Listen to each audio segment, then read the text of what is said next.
प्रिय देशवासियों, मेरे प्यारे भाई और बहनों, यूपी, पंजाब, गोवा और उत्तराखंड में चुनाव है।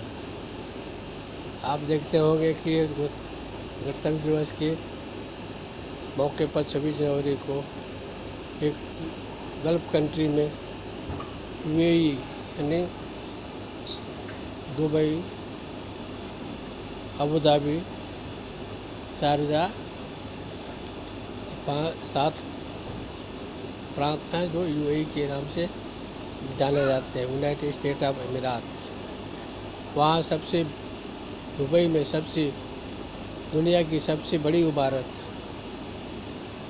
बुर्ज खलीफा के नाम से प्रसिद्ध। वहाँ 26 जनवरी के रात से ही 25 की रात से ही तिरंगा में लहराया हुआ था। यह किसकी देन है? हमारे प्रिय महान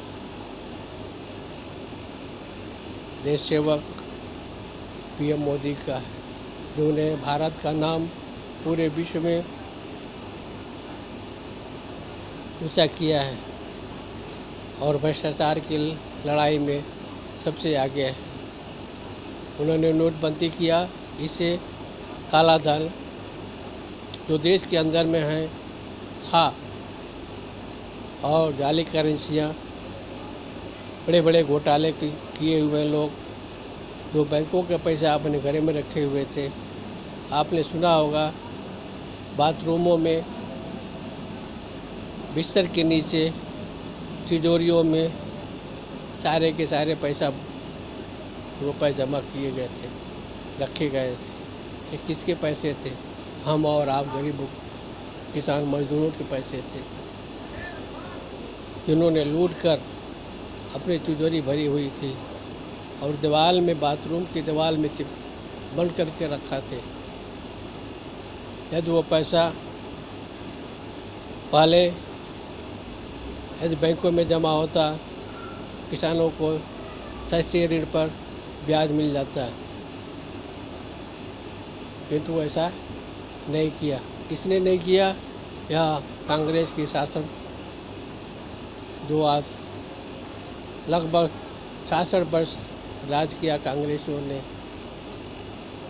और हम उनके बहकावे में आकर के उनको वोट देते रहे। देश का ऐसा नायक 2014 में उभरा, जिसको हम और आप ने वोट दिया। गरीब मजदूरों ने उनका सपोर्ट किया और वह देश के प्रधानमंत्री बने। हमारे और आपके बल पर प्रधानमंत्री बने हैं। वे अकेले नहीं कुछ कर सकते जब तक हम उनका साथ नहीं देंगे। इसलिए आप सभी से निवेदन है कि आप किसी भी प्रांत में रहिए, मुख्यमंत्री कोई भी रहे भाजपा का, किंतु काम भाजपा मोदी जी के इशारे पर ही करेगी। और मोदी जी हम गरीबों के, किसानों के, मजदूरों के मसीहा हैं। हमें लैपटॉप, टैबलेट, स्मार्टफोन, कुकर, घी के लालच में पड़ करके हमें किसी भी पार्टी के समझौता नहीं करनी चाहिए। यदि अभी फ़िलहाल मैं भी यूपी का रहने वाला हूँ। यूपी में देखिए कितना विकास हुआ है। 5 साल मायावती जी ने रही, वह मूर्ति बनाने में ही बिता दी और हाथी बनाने में ही बिता दिया। उन्होंने अपनी भी मूर्तियाँ बनवा दी और 104 करोड़ उनके खाते में काला धन पड़ा हुआ था। उनके भाई के पास में कई 100 करोड़ का पैसा है जो अभी जांच चल रही है। बेनामी संपत्तियां हैं उनकी। मुलायम जी की बात है, वे हमारी और आपकी क्या इच्छा, हमारी और आपकी क्या, हम लोग की क्या हिफाजत करेंगे, क्या रक्षा करेंगे? 5 साल हमने देखा है उनको भी। तो हमारी बहन बेटियों की इज्जत से खिलवाड़ करते हैं और उनसे कहते हैं कि लड़कों से गलतियां हो जाती हैं। हे जनता जनार्दन, मैं भी गरीब हूँ, मैं किसी पार्टी का ये ही तैसी नहीं हूँ। बस वह देश नायक, देश का सेवक मोदी जी कि उनके काम के लेकर के, उनके भारत निर्माण को लेकर के उनके पक्ष में आपसे निवेदन कर रहा हूँ, क्योंकि ऐसा पीएम आज तक कोई नहीं मिला। अटल जी थोड़े दिन के लिए थे, किंतु वह गठबंधन के बीच में पड़े हुए थे, चारों तरफ उनकी रस्सियाँ पड़ी हुई थी, वे खुलकर कोई काम नहीं कर सकते थे। आज मोदी जी को हमने पूर्ण बहुमत दिया, वे खुलकर काम कर रहे हैं हमारे लिए, हम किसानों के लिए, मजदूरों के लिए, क्योंकि एक ही दिन में तो कोई चीज़ बदल नहीं सकता भाइयों। आज 2.5 साल मात्र हुआ है देश को प्रधानमंत्री बने हुए मोदी जी को, तो 2.5 साल में देखिए कितना विकास हुआ है। भारत का नाम विश्व में सबसे ऊपर है और हमें हर जगह, हर देशों में भारतीयों का सम्मान मिलता है। अभी अमेरिका भी हमारे देश का, हमारे भारतीयों का मुदीर बन चुका है। यूएई भी हमारे देश के युवाओं का और हमारे देश का मुदीर बन चुका है। तो ऐसे प्रधानमंत्री को हम सत सत नमन करते हैं और हम सबको उनका आदर करना चाहिए और उनका सम्मान करना चाहिए और उनका हाथ को मजबूत करना चाहिए। अभी देखिए राज्यसभा में उनकी बहुमत कम है, वो कोई भी बिल राज्यसभा, लोकसभा से राज्यसभा में जाती है और वो वहाँ पास नहीं होने के बाद नहीं होती है तो वह बिल फ्लॉप हो जाती है। इसलिए आप सभी से अनुरोध है कि आप एक मुश्त होकर के भाजपा को वोट दें, चाहे वो मुख्यमंत्री कोई भी हो, योगी जी भी हो या कोई भी हो, ये तो काम तो मोदी जी के इशारे पर ही होगा। जो वो कहेंगे, जैसा कहेंगे उसी के इशारे, उन्हीं के इशारे पर होगा। आज गरीबों के कर्ज की बात है तो सस्ते लोन पर ऋण वितरण किया जा रहा है। महिलाएं बात शौच करने के लिए बाहर में जाती थीं, वे आज 80% तो महिलाएं अपने बाथरूम में ही अपना शौच करेंगी। बहन बेटियों की बात है, उनकी शिक्षा के लिए भी सरकार ने बहुत बड़ा कदम उठाया है। आप लोग देखते ही होंगे, मेरे कहने के अनुसार नहीं, आप लोग देखते ही होंगे। अच्छा, दूसरे कि हर जगह हमें मुसीबत ही मुसीबत झेलनी पड़ती थी और झेलती पड़ती आ रही थी। अभी जा कर के कुछ तो शांति मिली है। अभी 2.5 साल हुए हैं।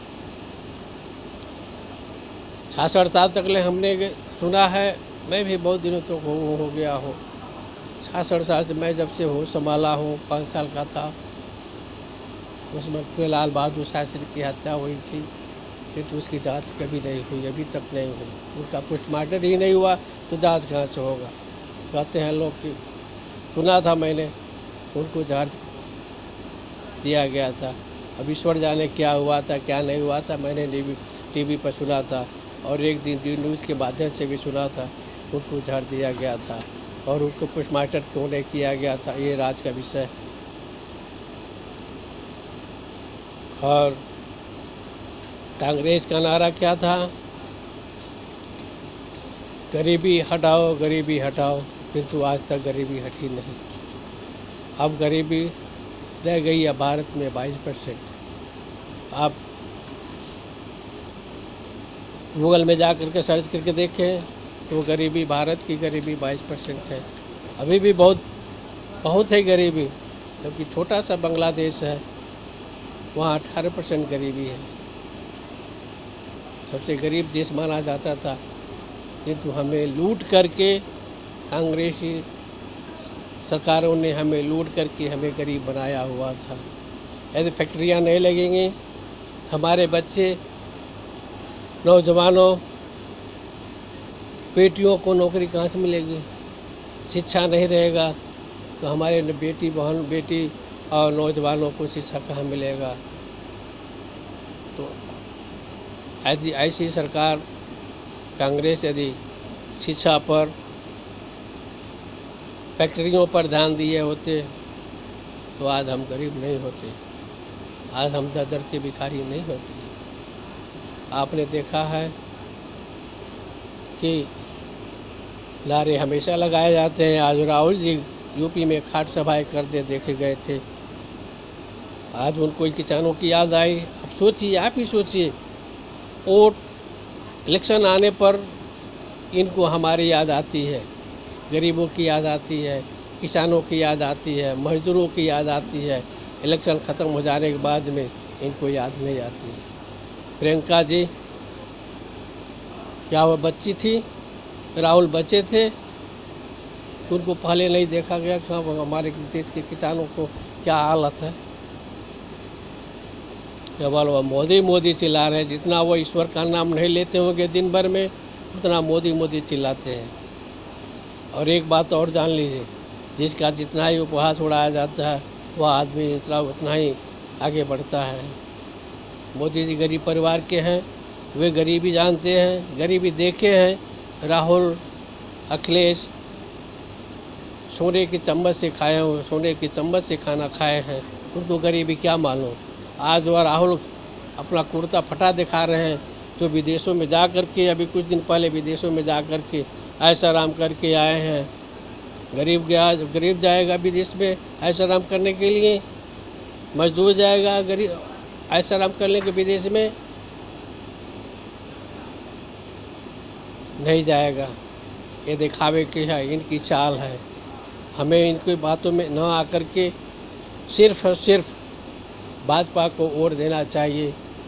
और नौजवानों से, खास करके नौजवानों से मेरा विनम्र निवेदन है कि आप लैपटॉप, टैबलेट, स्मार्टफोन से पेट भरने वाला नहीं है बेटाओं, भाइयों, बहनों, माताओं।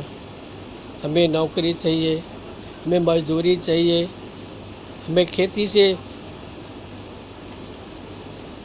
उचित अनाज का मूल्य चाहिए, जिससे हमारा विकास होगा। लैपटॉप लेकर क्या करेंगे? टैबलेट लेकर क्या करेंगे? स्मार्टफोन लेकर क्या करेंगे? उससे हमारे पेट भर जाएगी? नहीं भरेगी। पेट में दाना रहेगा तभी ये सब काम आता है भाई। इसलिए मेरा सब आप लोगों से निवेदन है कि हम और आप और पूरे देशवासी मिल कर के मोदी जी के हाथ को मजबूत बनाएं और भारत के भविष्य को उज्जवल बनाएं। जय हिंद, जय भारत।